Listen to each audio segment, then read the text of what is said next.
Hey guys, it's Ryan from All Mine Ranch and Solo Homesteader channel, and I'm doing a request video today. Someone wanted to get my thoughts and opinions on buying land, raw land with seller financing, and I've done that 3 times now, so I guess I have an opinion. I have some thoughts and some tips that maybe I can share. If you're not in the market to purchase land with seller financing, well, this video is not for you and you might want to just skip over it, but thanks for coming.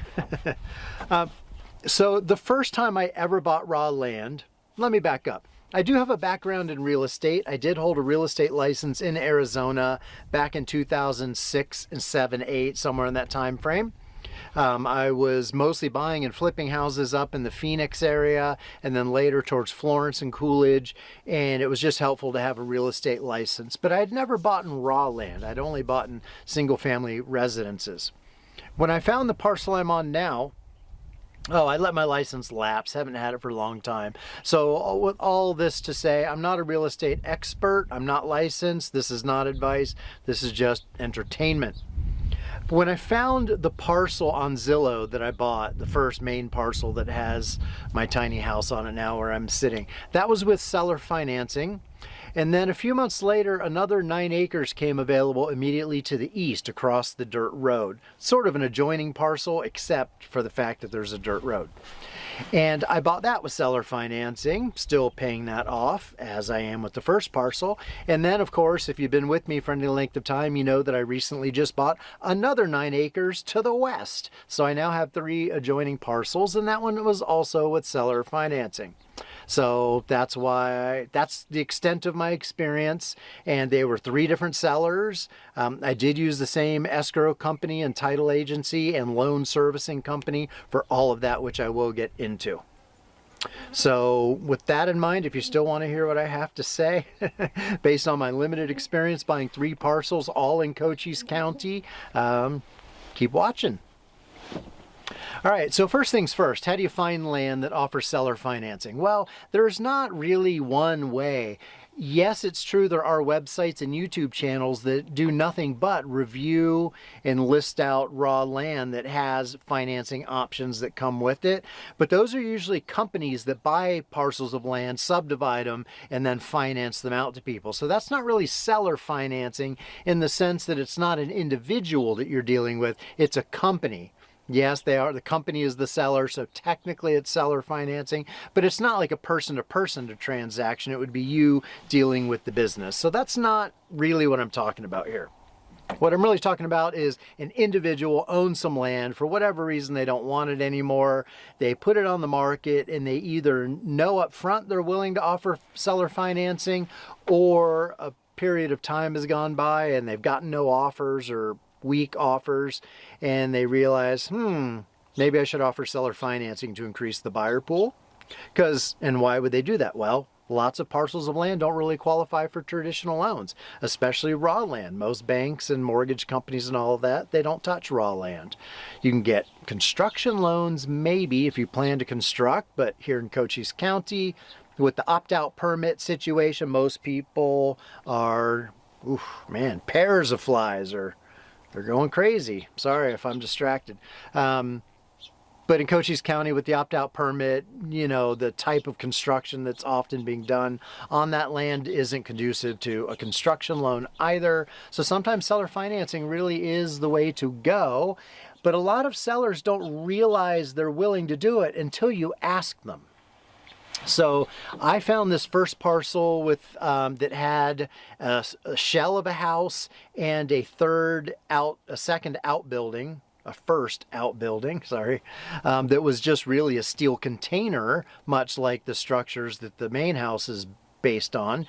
So it's a metal shell of a house and another container. That's all it was. It's not traditional in any sense of the term, but I found it on Zillow. And it didn't say seller financing, but when I called the agent that listed it and I said, hey, do you think the sellers would consider seller financing? They said, maybe. And I said, well, do you mind if I talk with them directly? So tip number 1 is if you find a piece of land and you're going through a real estate agent and the agent won't let you talk to the sellers directly, or the sellers don't want to deal with people directly. They insist that everything happen through the real estate agent for whatever reason. That's going to be a difficult seller. I don't recommend you even attempt to engage that. The way you know that you might be able to come to terms is because everyone's chill. Everyone says, yeah, sure, you can talk to the seller. Here's their phone number. I'll give them a heads up if you can tell me roughly when you're going to call, right? So that's the first thing. The sellers have to be willing to get on the phone and talk with you, because you're going to have to negotiate terms. And that's the part that everyone fears, is the negotiations. Because let's face it, we all don't like conflict. We avoid conflict. We avoid difficult conversations. And negotiating price and terms on a piece of land, you know, they could say no to your offer. They could say get bent. They could be rude. You know, there's all kinds of possible negative outcomes. So if you're not willing to deal with that stress and deal with the no, then, you know, seller financing isn't right for you. And it goes both ways. The seller has to be willing to talk to you and be relaxed enough to have an open, honest conversation. And I'll say that's tip number 2. If the seller is not really willing to reveal why they're selling and what their life situation is, it's going to be difficult for you to create an offer for them that is appealing. So you need to understand where they're coming from, and of course you should be willing to explain where you're coming from, so that you can say, hey, here's my situation, here's my financial reality. You know, when I talked to the sellers on this, I said, you know, I have the skills in the history of building things to finish out this parcel. So it's not, it'll be a lot of hard work, but it's not like a difficult thing or a long shot. It's just sheer effort that needs to be put in. And then I have a track record of doing that type of thing. So I kind of explained my background with flipping houses and fixing things up. I explained that I built this tiny house that I'm sitting out in front of right now. I converted, you know, a cargo trailer into a self-contained RV and have solar experience, you know, things like that. And carpentry and construction experience in my background. So I explained that to them, to let them know that I wasn't just some person who had never lifted a hammer before, since this particular property takes a lot of work. So they had to have some faith that I could complete the project, right? I also explained about my real estate background and that I used to flip houses. So it's, you know, I'm not scared or intimidated. I've never done it with raw land, but I'm comfortable with real estate terminology and things like that. And they're like, okay, cool. And I also explained about my financial and career situation, that I'm in cybersecurity with a stable employer that's allowing me to work remotely. And I can afford payments, whatever terms we work out. And I have some funds and savings that I can put up as a down payment. So, you know, it's not like making the monthly payment takes me right to the edge of my financial comfort zone. And by sharing that about my situation, it gave them the confidence that it was not too much of a stretch. That's one thing you don't, if you were a seller of a property, you don't want to sell to somebody where making the monthly payment, if they have any little hiccup, the refrigerator goes out, their car breaks down, or they get a little medical bill, that they're going to be in such dire financial straits that they're not going to be able to make payments, right? So you have to be willing to share enough information about yourself so that the seller feels comfortable that you're a good match for their situation. And likewise, they should feel comfortable to say, hey, well, you know, we had a death in the family, or I want to move away, or, you know, money's just super tight right now. And some people are just in a situation where they just want cash, and that's the most important thing. And if you can't come up with a significant down payment, you know, 70 or 80% of the asking price, maybe that's not going to work for them. And if that's the situation where they need a lot of cash and you just don't have it, well, then you're not a match. And again, that's a no, and you've got to be willing to hear no. So flexible sellers who are willing to share information, and you being a flexible buyer who's willing to share, so that you can determine where you're each coming from to figure out if there is ground to meet in the middle, if you're going to be able to find terms that work for both parties. And I definitely view negotiations through a win-win lens. Like, it's not a battle. It's not, if, you know, you win, they lose. It's, there's a way that this can work for both of us. Let's figure out what it is. And maybe it takes a couple of conversations, but Once you found a suspect property and the sellers are willing to talk on the phone, and if you both have good attitudes and are willing to open up about your realities, man, you're 80% of the way there already. Seller financing sounds like it's going to work. So then it just comes to figuring out the terms. And terms really involves three things: the selling price, how much of a down payment, which then determines what the remaining balance is. Actually, four things, I guess. And then based on that, you determine what the interest rate is going to be in how long the loan goes for. How many payments? Is it over 3 years, over 5 years, over 10 years, etc.? And if they want a really high interest rate, well, that may work for you, because that generally means higher payments, if you're willing to extend it out from, say, 5 to 8 years, or from 10 to 20 years, or whatever.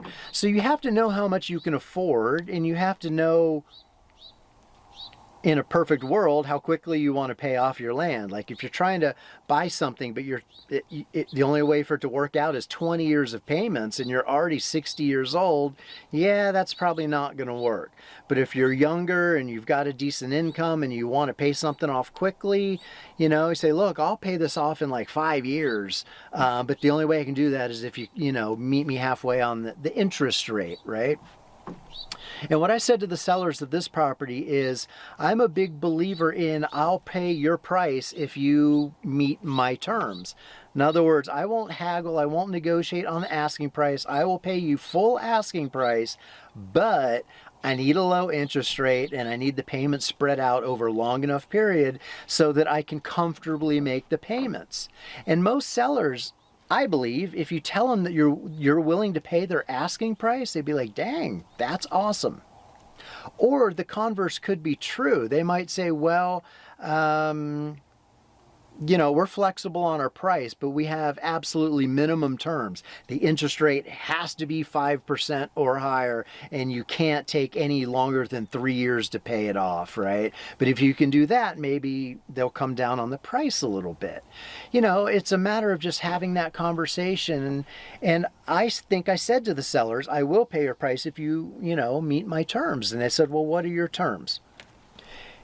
At the time, interest rates for houses for a standard mortgage were really low. They were like rock bottom at like 2.3, 2.5%, maybe 3% if you had marginal credit. I think I offered them the same as I was paying on my truck at the time, which is also low by today's standards, 4.4%. And I said, well, look, most mortgages are lower than that, but I understand you guys, want to make some interest to make this worth your while. So how about 4.4%? And I referenced my truck interest rate just to give them a understanding that wasn't just a number I pulled out of the air. And I don't even remember what the loan terms were. 10 years, I think. So when I crunched the numbers and said that equals, this monthly payment amount, that was less than I was paying, no, that's not true. Less than I paid on almost any house I'd ever purchased before, but it was not less than the rent that I was paying, the land rent that I was paying back in Dallas that my tiny house was sitting on at the time. So I knew my monthly expenses were going to go up, but it still seemed like a reasonable amount. It's in the neighborhood of $800 something a month, which for, 13 acres of land and a structure or part of a structure, I thought that was pretty reasonable. By my Southern California standards, the asking price that I've disclosed this before, so I don't mind sharing, because it had a septic and a rain catchment system and 2 structures and 13 acres, blah, blah, blah, was $129,000. Which is high for Cochise County, but low considering everything I got. So in my mind, going into a situation where, and I offered them roughly $20,000 down. So I was financing $109,000. So you can do the math, $109,000 at 4.4 APR. You can look it up or use a loan calculator. I don't even remember off the top of my head how many years it is, but I think we said 10 years. Anyway, I brought my payment to the high 800s, and that's doable for me.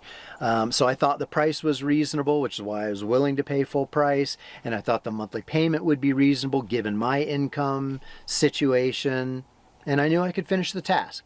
So they were just cool people, and they said, yeah, Ryan, that sounds like that works for us. And you seem like you're capable of finishing the project. So yeah, let's do it.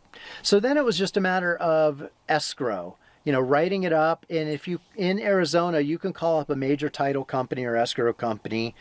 Those are kind of the same thing. Like most companies that handle real estate escrow also offer title services.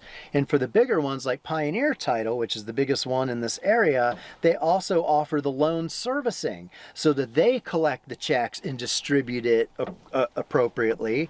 And they'll deal with the property taxes and all of that, the distribution of the property taxes. So they were kind of a one-stop shop. And I had worked with them before in my previous career in real estate years ago. So I said, how about we do it through Pioneer Title? They will handle everything. And they said, sure, we have no preference. And Pioneer Title, if you ask them, they'll send over like a blank land contract, and there can be an addendum. It's just called a seller financing addendum that outlines the basic terms. So I filled out all the paperwork and sent it off with the deposit to Pioneer Title. They took care of getting the seller's signatures. They took care of setting up the account to service the loan. They took care of everything. So sorry, these flies are crazy. I don't know if you can see them on camera. They're fast and they're aggressive, and they're landing on me constantly. But they took care of everything, and that made it really easy. So as far as tips go, use a reputable escrow company, use boilerplate contracts, because those contracts contain clauses about if you default.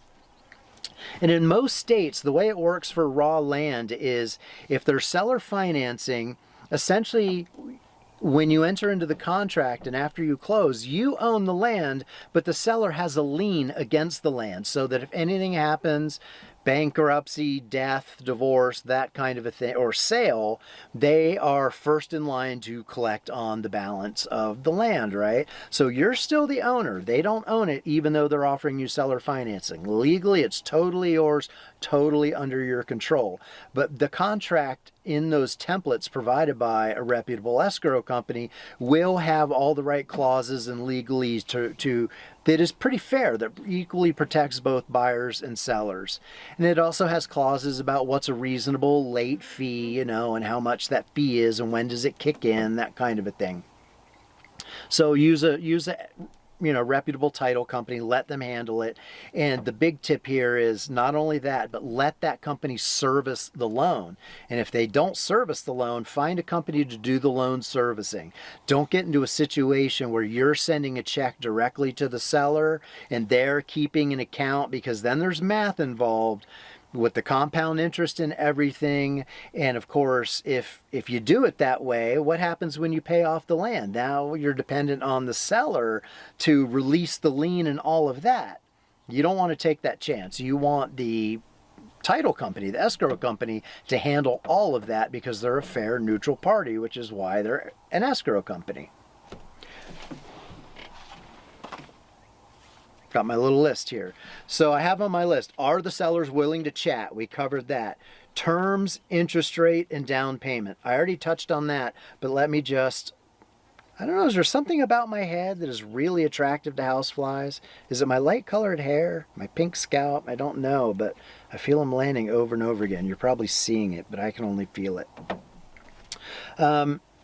So you got to be flexible in the terms. As I kind of hinted at before, if you have a very small down payment, it's normal to expect the sellers to want a higher interest rate and maybe even a shorter period of time. Because think of it this way, the longer the loan is, there's more likely a catastrophic life event could happen to the buyer. So there's more risk associated with longer time frames. So to reduce their risk, since if you're weak financially and you don't have much of a down payment, it would not be unusual for them to say, well, just like with a car financing company, if you got weak credit score, you pay a higher APR, same thing. It's just normal.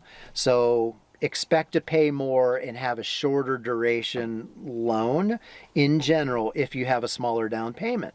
And if you have a larger down payment available, then that gives you a little leverage to say, you know, I'll give you quite a bit down, but I need a low interest rate, like just what the going rate is for mortgages. If the going rate for mortgages, like right now, it's at about 6.5%, 7%. If they're asking for 15% APR, I would just walk away from the deal. If they're not flexible on that, that's crazy. I think you should expect to pay about as much as the going rate for a mortgage, maybe a point or 2% or two higher than that. And those factors, again, the duration, the interest rate, the amount of the down payment, which results in a set monthly payment, and how many months you have to pay that for, all of that is negotiable. So if you go in with a good attitude and you expect to come up with a win-win situation, and they do too, and everyone's pretty relaxed and chill and are just looking to find a mutual agreement, then you'll probably figure it out and you'll probably get it. Use of escrow, I covered that. Use of loan servicing, I covered that. All right, let's talk about fees.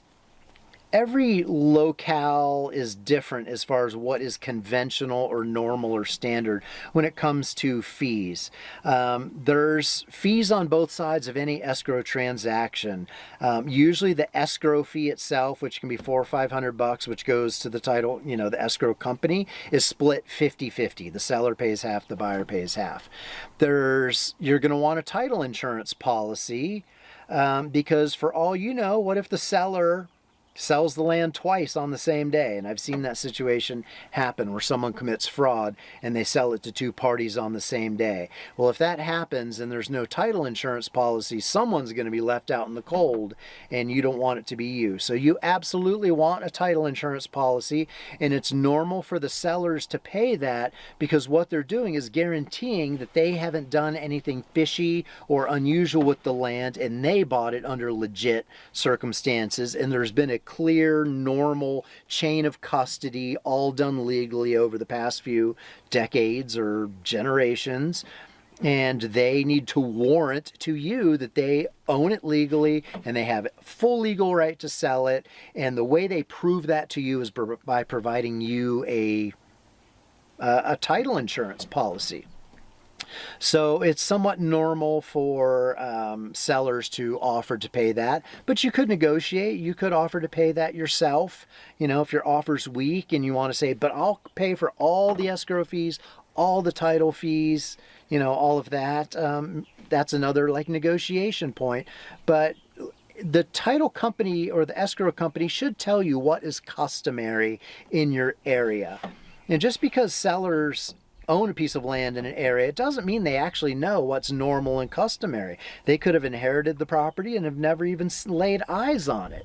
So you can't expect them to know. So you could just call up a real estate agent friend or the title escrow company. I use those terms interchangeably, obviously. And just ask them what's customary as far as the breakdown and the fees. And they'll say, oh yeah, usually so-and-so, blah, blah. And you can just put that in the paperwork that you write up based on the templates that they provide you. So it's just a bunch of fill in the blanks and check boxes and who pays for what. And if you screw it up, it's okay. You can renegotiate and say, oh, you know, I made a mistake. I checked the wrong box. You know, I'm not experience at this. And if it's an honest mistake, they'll probably say, yeah, no problem, we'll redo the paperwork. But most of the fees are only a couple of few $100s each way.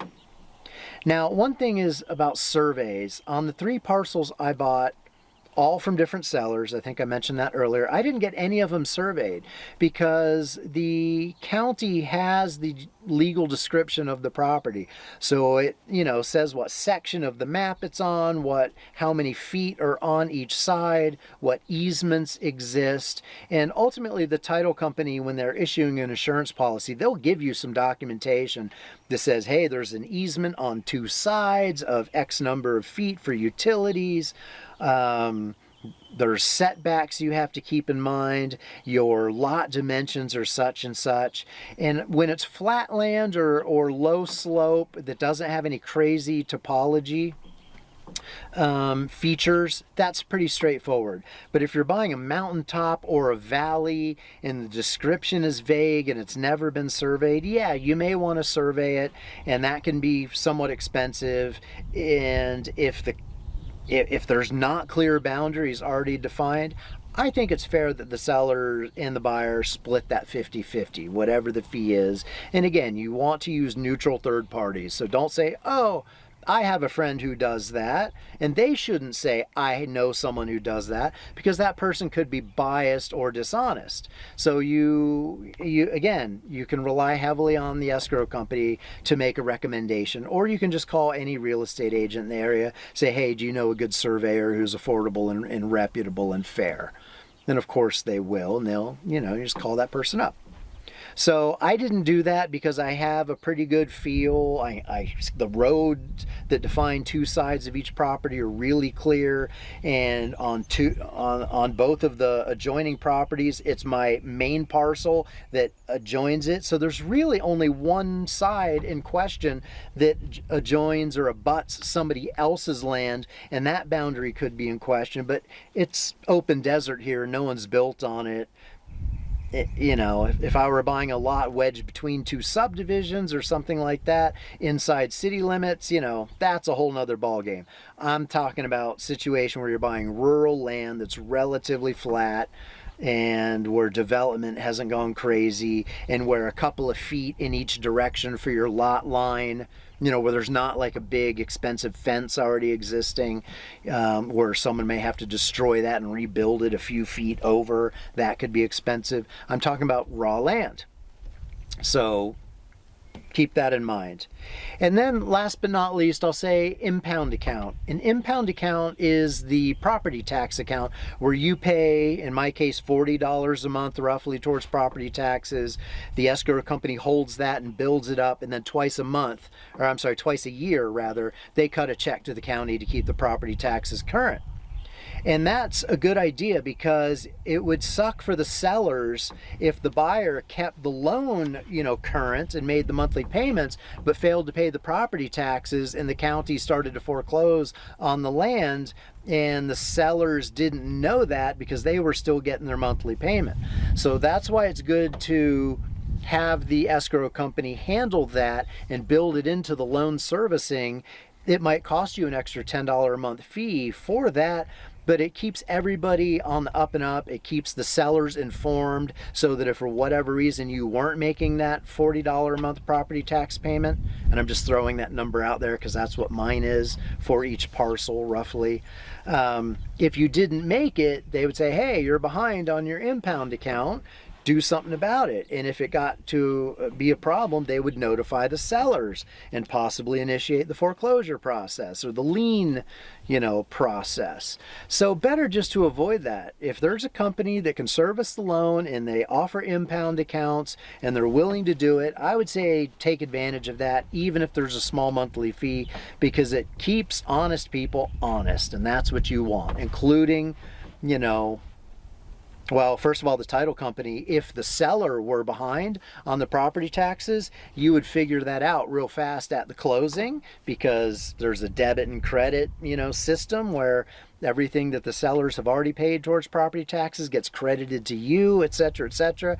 And if they were behind on it so that you had to come up with a little more money down to bring the property taxes current, that would be deducted from the selling price. So it would all work out, honestly and evenly. That's why you absolutely want to go through an escrow company for all of this. I would say, I don't care how well you know somebody, if your best friend of 50 years offers to sell you a parcel of land and there's financing involved, always, always, always go do it legally through an escrow company and a title company. Don't try to do it yourself. Seller financing and buyer financing is... Oh shoot, well my video stopped automatically and I have no idea where it left off. I could have been rambling for 5 minutes and not known it. But the thing that I want to leave you with before I wrap this up is leave the specialty services to the specialists. Don't ever try to DIY seller financing. Always let the escrow title company handle the paperwork. Always let them handle the money. Always let them do the settlement, all of that stuff.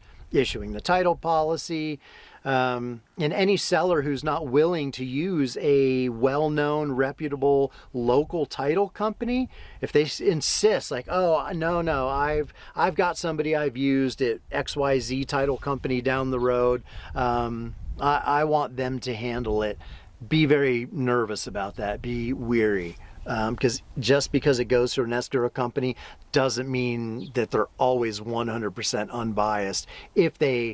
Especially if the person selling is a person who does a lot of real estate transactions. You know, they want to win that person's repeat business, and they may slightly stack the deck in someone's favor.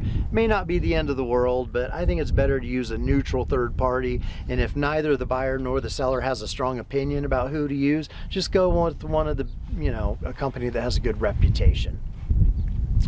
So, oh, and by the way, if you're wondering, none of the 3 transactions I've done are related to one another.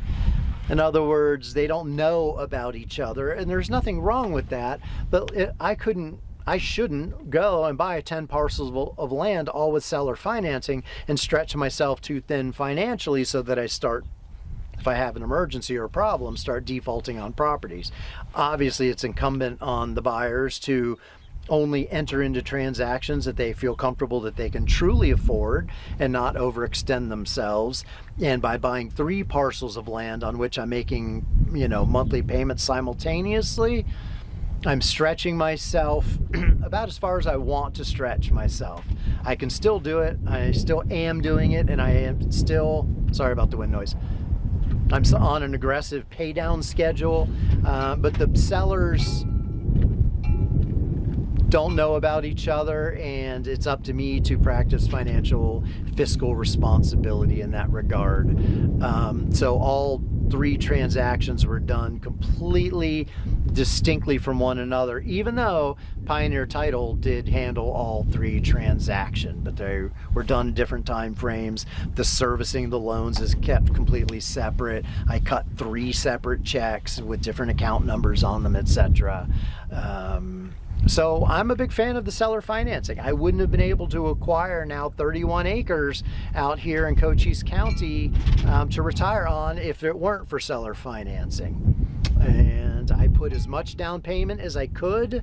I stretched myself, or I was like, ooh, I might have to sell something to come up with, you know, a big enough down payment so that the terms and the monthly payments were reasonable. And I did that. I sold some assets, converted it to cash, and put it as a down payment. So I would say stretch yourself a little bit with the down payment, because years down the road, however much you put down will seem like a distant memory.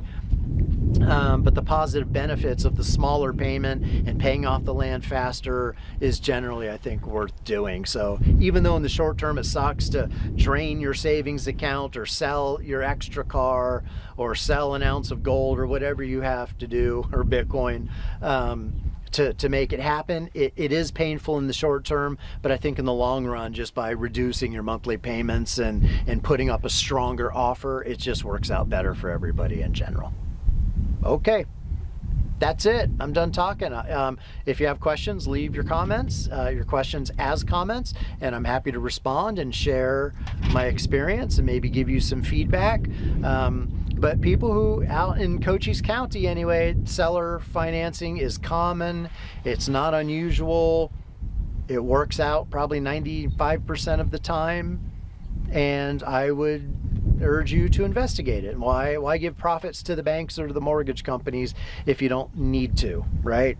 That's it. Hope you enjoyed the video. I'll see you in the next one. Thanks. Bye.